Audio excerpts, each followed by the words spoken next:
ராகுல் காந்தி கேட்ட 4 கேள்விகள். இதனால பாஜகவும் ஆர்எஸ்எஸும் விளவெழுத்து போயிருக்கிறாங்க.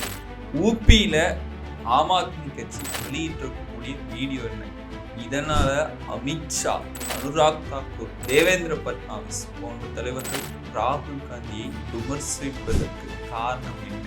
இவர்களெல்லாம் பயத்தில் இருக்கிறார்களா? சங்க பரிவார கூடாரம் உடைந்து நொறுங்க போகிறதா? இது சார்ந்த முழு விபரத்தை தான் இன்னைக்கு வீடியோல பார்க்க இருக்கிறோம். வாங்க வீடியோக்குள்ள போலாம்.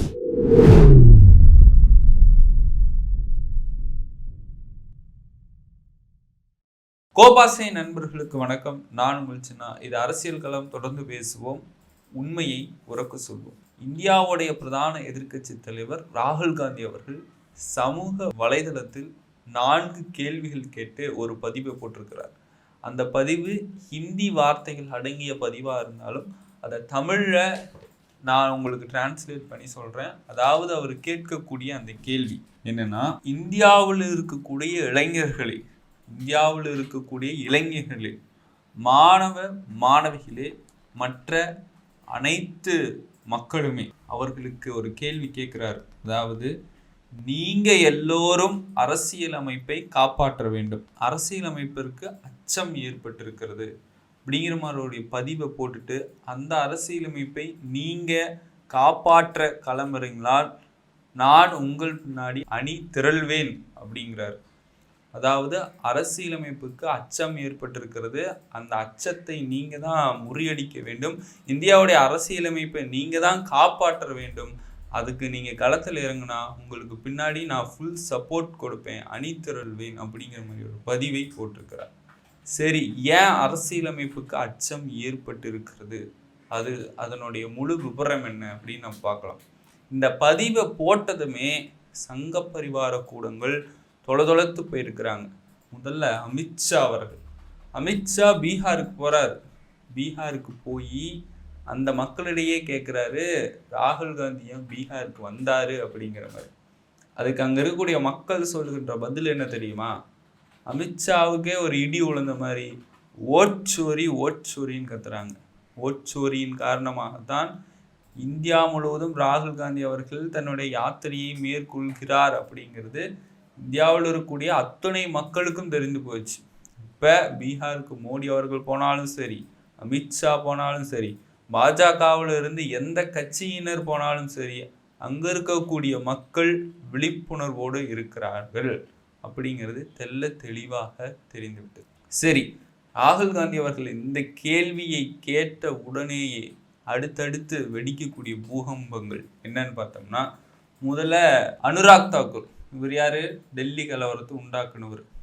அவர் சொல்றாரு, நேபாளில் நடந்த மாதிரி, பங்களாதேஷில் நடந்த மாதிரி இந்தியாவிலையும் கலவரத்தை தூண்ட பார்க்கிறார் ராகுல் காந்தி அப்படிங்கிறாரு. இப்போ ராகுல் காந்தி என்ன சொன்னார்? இந்தியாவோட அரசியலமைப்புக்கு அச்சம் ஏற்பட்டிருக்கிறதுன்னு தான் சொன்னார். ஆனால் எந்த விதத்திலையும் நேபாளில் நடக்கக்கூடிய, பங்களாதேஷத்தில் நடக்கக்கூடிய கலவரம் மாதிரிலாம் அவர் இங்கே தூண்ட நினைக்கல. அப்படி நடந்துருமோ அப்படிங்கிற ஒரு பயத்தில் சங்க பரிவார கூடங்கள் ராகுல் காந்தி விமர்சனம் பண்ணுறாங்க. 6 வருஷத்துக்கு முன்னாடியில ராகுல் காந்தி பப்பு என்று இந்த சங்க பரிவார கூடங்களை விமர்சனம் பண்ணாங்க. இப்ப அவங்க விமர்சனம் செய்வதற்கே அச்சத்தில் இருக்கிறாங்க. அவங்க முகத்தில் பயம் ஏற்பட்டிருக்கிறது. ஏன்னா எப்ப வேணா தங்களுடைய அதிகாரம் கவிழ்ந்து விடும் அப்படிங்கிற ஒரு பயத்தில் இருக்கிறார்கள் அப்படிங்கிற சமீபத்தில் நடக்கக்கூடிய சம்பவங்களை வைத்து நம்ம பார்த்து கொண்டிருக்கிறோம். அடுத்து அனுராக் தாக்கூர் இப்படி சொல்றாரா, அமித்ஷா இப்படி சொல்றாரா, அடுத்து ஒரு இடி. மகாராஷ்டிராவில் இருக்கக்கூடிய முதலமைச்சர் தேவேந்திர பட்னாவிஸ் அவர் என்ன சொல்றாரு? ராகுல் காந்தி ஒரு அர்பன் நக்சல் அப்படின்னு விமர்சனம் பண்றாரு. அதாவது இவங்களோட ஆட்சியில, இவங்களோட பார்வையில யாரெல்லாம் நக்சல்னா, சமூகத்துக்காக போராடுறவங்க, சமூக நீதிக்காக போராடுறவங்க, சமத்துவத்துக்காக போராடுறவங்க, மக்களுக்காக போராடுறவங்க, இவங்க எல்லாமே இவங்க ஆட்சியில, இவங்க பார்வையில நக்சலா தான் தெரியும். அந்த மாதிரி தான் தேவேந்திர பட்னாவிஸ் ராகுல் காந்தி அர்பன் நக்சல் விமர்சனம் பண்ணுறாங்க. ஆமாங்க, உங்கள் ஆட்சியில் சமூகத்துக்காக போகிறான்னு அவங்களாம் நக்சலாக தான் தெரியும். இது மட்டுமா? அமித்ஷா என்ன சொன்னார்? சுதர்சன் ரெட்டியும் நக்சல்னு சொன்னார். ஏன் சொன்னார்? அவர் தந்த தீர்ப்புகள், அவரும் சமூக நீதி தீர்ப்புகள் பல கொடுத்திருக்கிறார், அவரை பார்த்து நக்சல்னு சொல்கிறாங்க. அப்ப இவங்களோட ஆட்சியில இவங்களோட பார்வையில யார் யாரெல்லாம் மக்களுக்கு நல்லது செய்யணும்னு நினைக்கிறாங்களோ, சமூக நீதியை நிலைநாட்டணும்னு நினைக்கிறாங்களோ அவங்க எல்லாமே இவங்களுக்கு நக்சலா தான் தெரியுது. சரி, அவங்க நக்சலாவே இருந்துட்டு போறாங்க. ஆனால் இப்பொழுது சங்க பரிவார கூடங்கள் விளவெடுத்து இருக்கக்கூடிய காரணம் ராகுல் காந்தி செய்யக்கூடிய சம்பவங்கள்னு சொல்லலாம். ஏன்னா அவர் இந்த வார்த்தையை பயன்படுத்தி இருக்கிறாரு. அரசியலமைப்புக்கு அச்சம் ஏற்பட்டிருக்குன்னு அவர் சொல்லக்கூடிய காரணம் என்ன? இந்த சங்க பரிவாரங்கள் செய்யக்கூடிய இந்த ஓட்டு திருட்டு, வாக்கு திருட்டு அப்படிங்கிற விஷயங்கள்னால தான். இதற்கு முன்னாடி BR கவாய் அவர்கள் கூட பதிவு பண்ணியிருந்தாரு, பாராளுமன்றமோ அரசாங்கமோ நீதித்துறையோ எதுவுமே பெருசு கிடையாது, இதுக்கு மேல எல்லாமே அரசியலமைப்பு தான் பெருசு அப்படின்னு. BR கவாய் அவர்களுடைய சிந்தனையையும் ராகுல் காந்தி அவர்களுடைய சிந்தனையும் நம்ம ஒன்றா பொருத்தி பார்த்தோம்னா இருவருடைய சிந்தனையும் ஒரு சிந்தனையாகத்தான் இருக்கிறது. இவங்க எல்லாமே சமத்துவத்துக்காக, சமூக நீதிக்காக போராடக்கூடியவர்கள்னு நம்மளோட கருத்தில் கொள்ள முடிகிறது. அடுத்து, அரசியலமைப்புக்கு அச்சம் ஏற்படுறதுக்கு காரணம் இந்த வாக்கு திருட்டு தான். அதற்கு முக்கிய ஆதாரங்களை தொடர்ந்து ராகுல் காந்தி வெளியிட்டு கொண்டிருக்கிறார். இப்ப ஒரு சில தினங்களுக்கு முன்னாடி ஹைட்ரஜன் பாம் வெடிக்க போகுதுன்னு சொல்லிட்டு இருந்தார். ஆனா முன்னாடி போட்டது ஹைட்ரஜன் பாம்பு கிடையாது. ஹைட்ரஜன் பாம்புக்காக இப்ப களத்தில் இறங்கி ஆய்வு பண்ணி ஒர்க் பண்ணிட்டு இருக்கிறாரு. அதாவது ஏன் ஹைட்ரஜன் பாம்பு வெடிக்க போகுதுன்னு சொல்றாருன்னா, வாரணாசியில் வெற்றி பெற்ற மோடி வாக்கு திருட்டின் மூலமாகத்தான் அப்படிங்கிற ஆதாரங்கள்ல வெளியிட போறதா சமீபத்தில் ராகுல் காந்தி பேசிட்டு இருக்கிறாரு. எப்படின்னா, அந்த வாக்கு எண்ணிக்கை என்னும் பொழுது காலையில 11 மணி வரைக்கும் எல்லா தொலைக்காட்சி சேனல்களையும் எந்த மாதிரியான விஷயங்கள் பரவிட்டு இருந்துச்சுன்னா, மோடி அவர்கள் மாபெரும் பின்னடைவை சந்தித்து இருக்கிறார், அவர் வெற்றி பெறறதுக்கான வாய்ப்புகளே இல்லை அப்படின்னு சொல்லி கொண்டிருந்த தொலைக்காட்சிகள் அதற்கு பிறகு 1,00,000 வாக்கு வித்தியாசத்தில் வெற்றி பெற்றார் அப்படிங்கிற மாதிரியான தகவல் வந்திருக்கு. இந்த தகவல்ல சந்தேகம் ஏற்பட்டிருக்கு, அங்க வாக்கு திருட்டு நடந்திருக்கு, அதற்கான ஆதாரங்கள் களத்தில் இறங்கி நான் செயல்பட்டு கொண்டிருக்கிறேன்னு ராகுல் காந்தி சொல்லியிருக்கிறாரு. அப்ப அடுத்து வெடிக்க போறக்கூடிய குண்டு, இதற்கு முன்னாடி ஆட்டோ பாம், அடுத்து வரக்கூடிய குண்டு ஹைட்ரஜன் பாம் வாரணாசியாகத்தான் இருக்க போகிறது அப்படிங்கிறது சமீபத்துல வெளியிடக்கூடிய செய்தியிலிருந்து தெரிந்துக்க முடியும். அடுத்து உத்தரப்பிரதேசத்துல ஆம் ஆத்மி கட்சி வெளியிடக்கூடிய ஒரு ஆதாரம், அந்த வீடியோக்கள் இப்ப சமூக வலைதளங்கள்ல பரவிட்டு இருக்கு. அதுவும் வாக்கு திருட்டு சம்பந்தமான வீடியோ தான். அதாவது வாக்காளர் பட்டியலாம் அவர் காட்டி என்ன சொல்றாரு, இதில் இருக்கிறது எல்லாமே கதை, இதில் இருக்கிறது எல்லாமே அவங்க ஜெயிக்கிறதுக்காக ஆட் பண்ண விஷயங்கள் அப்படிங்கிற மாதிரி சொல்ல வீடியோலாம் இப்போ வைரல் ஆயிட்டு இருக்கு. पूरे इस गांव का वोट जो है वो 16,000 है, जिसमें से एक ही मकान में 4,271 वोट है।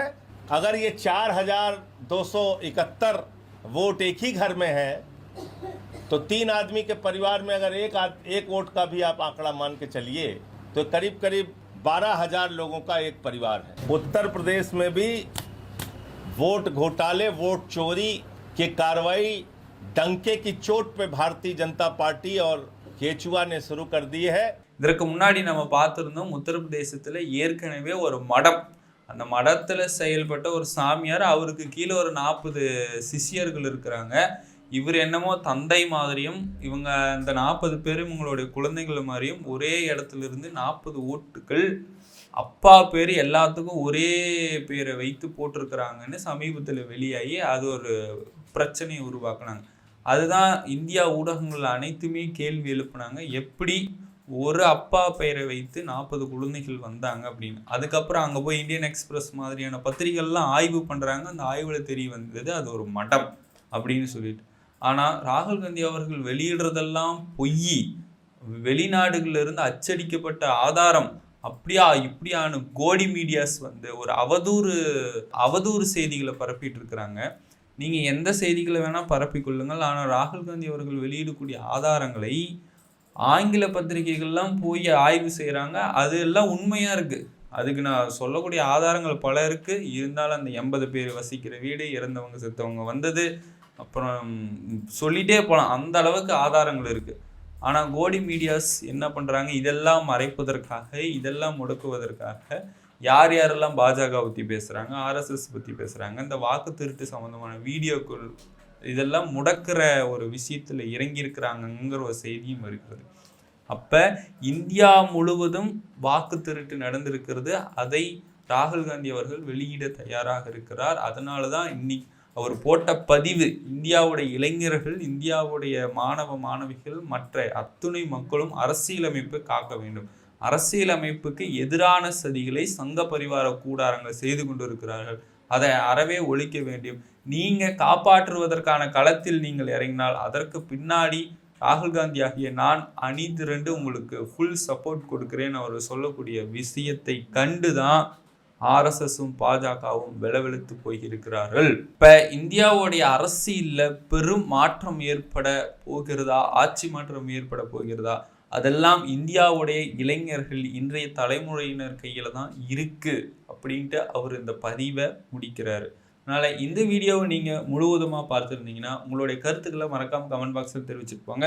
மீண்டும் ஒரு அரசியல் காலத்தில் நான் உங்களை சந்திக்கிறேன். அதுவரை உங்களிடமிருந்து விடைபெறுவது நான் உங்கள் சின்ன.